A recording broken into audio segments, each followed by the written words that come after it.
Welcome to In24 Headline News. I'm Natalia Yuri with Internet News. And I'm Vicky A. Lee. Thank you so much for joining us in the heart of it today. Coming up next, we have the world's first hemp-powered aircraft, Nordic countries suspending use of AstraZeneca experimental vaccine after reports of blood clots, and Canadian doctors speaking out against COVID-19 restrictions. Don't go anywhere. Let's dive right into some news updates.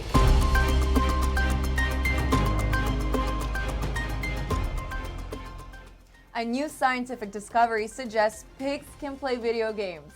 The study, which was published in Frontiers in Psychology, found that the pigs in the experiment clearly understood the concepts of the video game. Scientists find a volcanic space rock, dubbed EC002 in the Sahara Desert, and it's older than the Earth itself. Scientists say this meteorite could lead to new insight on planetary formation in our early solar system. Canadian engineers. Twitter is hiring for its first engineering hub in Canada, based in Toronto. Job openings will be posted on the company's career page in the next few weeks. After reports of blood clots, Denmark, Norway, and Iceland suspended the use of the Oxford AstraZeneca vaccine, which is still undergoing clinical trials. EMA says there is no indication the shot is linked to clots and the vaccine can still be administered during the inquiry.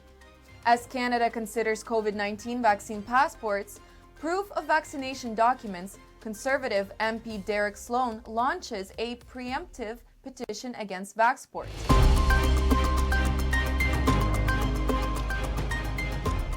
Hang on tight. Later on, we have a discussion coming up about an email In24 received from Health Canada regarding its PCR test results. I'm really excited to discuss with you to understand what these numbers mean.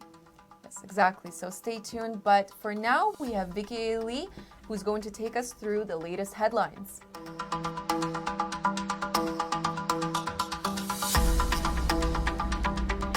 A cannabis company called Hemp is currently building the world's first ever all-hemp plane. The aircraft in progress will feature hemp deposits in many of its components, including the wings and seats. It will also run on cannabis oil. The company says hemp is stronger than steel and will have virtually zero impact on the environment. Ontario has surpassed 300,000 COVID-19 cases since the start of the pandemic, while influenza cases have plunged to historic lows.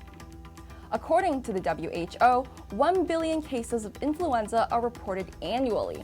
However, this year, influenza cases are almost non-existent, beginning from week 15 of March-April 2020 all the way to 2021. In Canada, PCR tests are used to diagnose the novel coronavirus.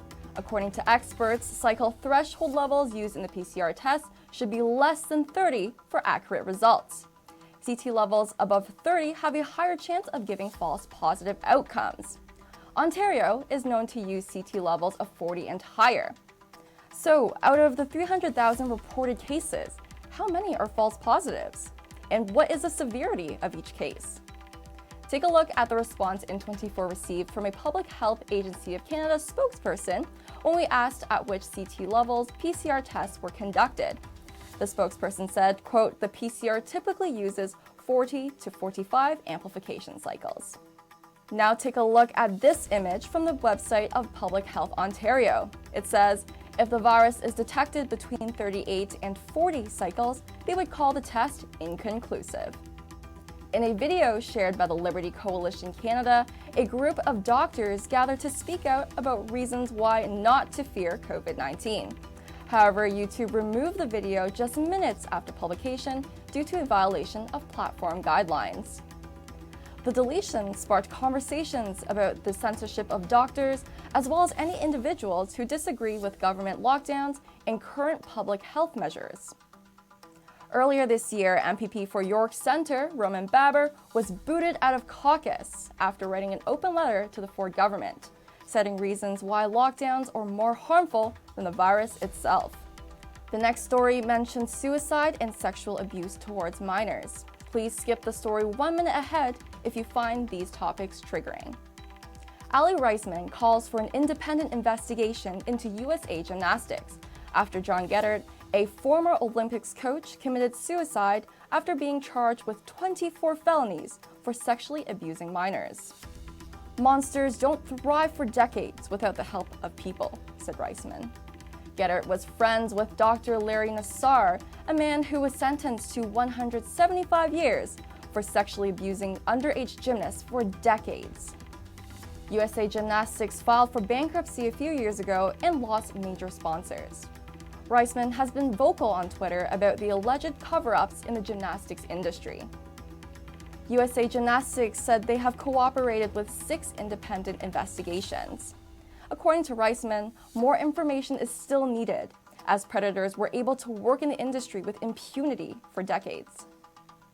Over Family Day weekend, an East York man who recently immigrated to Canada was the victim of a suspected tow truck fraud. N24 reached out to him to understand what happened. On February 12th, the man was rear-ended by another car in Etobicoke.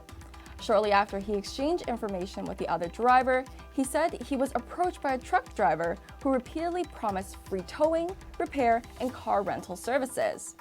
When N24 asked the tow truck driver for confirmation, he had denied doing so. The man eventually allowed the tow truck driver to take him to the North Collision Reporting Center. After he had completed the paperwork, the truck driver insisted that he tow his car to 409 Collision Center in Etobicoke, where he could get his car fixed free of charge. The man eventually agreed and had his car stored at the Etobicoke garage over the long weekend. On February 16, the man could not reach any of the parties involved, not the truck driver nor the manager at 409. When he arrived at the garage, they presented him with a bill of nearly $900. Outraged, the man called the police for intervention, but when the authorities arrived, they insisted that he paid the bill. What started as an apparent gesture of goodwill resulted in nearly $1,000 of unwanted towing and storage fees. "I had no such expectation from Toronto," he said. "I thought that I lived in a well-governed city where the rule of the law is always there to protect me." You can read the case study on n24.ca with wiki production code A0653 and learn how you can protect yourself against towing frauds of a similar nature. Disney Plus has removed several titles from children's profiles due to racially offensive stereotypes.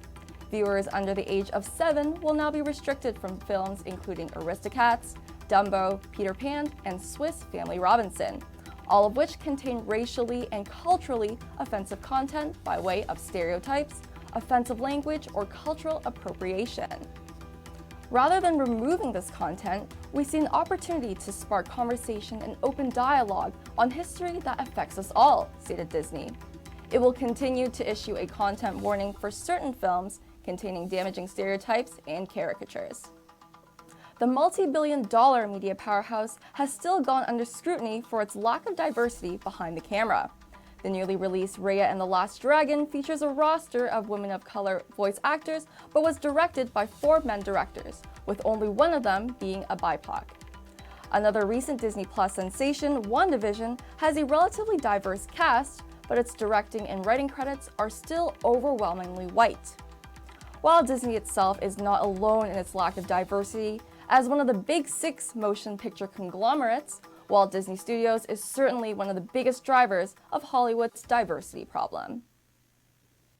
Natalia has graciously joined us again for some hot discussions about today's topics. Yeah, those were some great headlines, Vicky.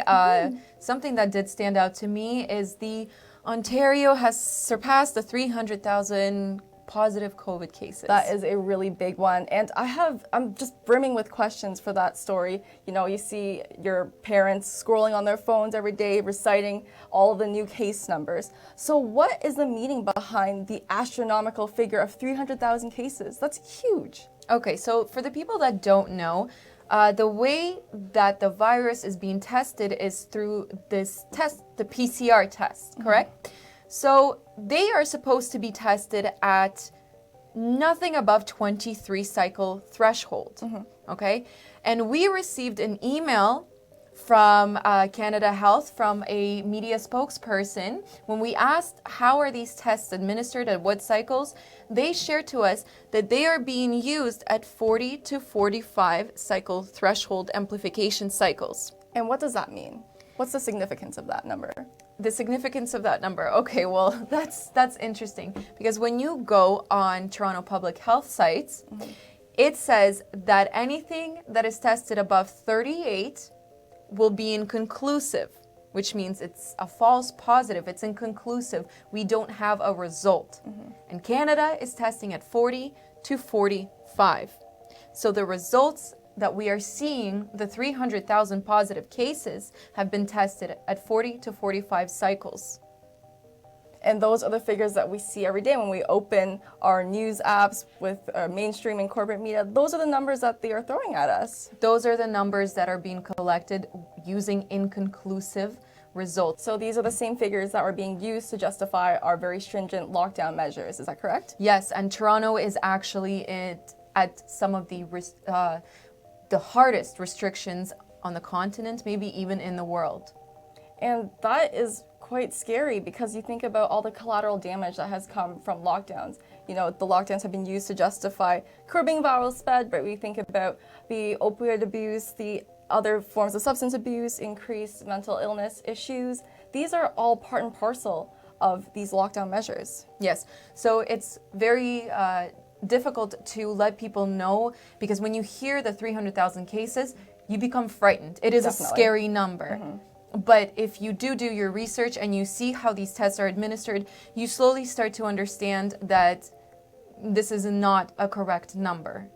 Absolutely. And thank you so much for breaking that down for us. You're welcome. And I really hope that our audience is responsible enough to go and do their own research. And you can head onto our website and check our research. And we will be posting discussions on the regular. Thank you for joining us. I'm Natalia Yuri. I'm Vicky A. Lee. Have a great day, everyone.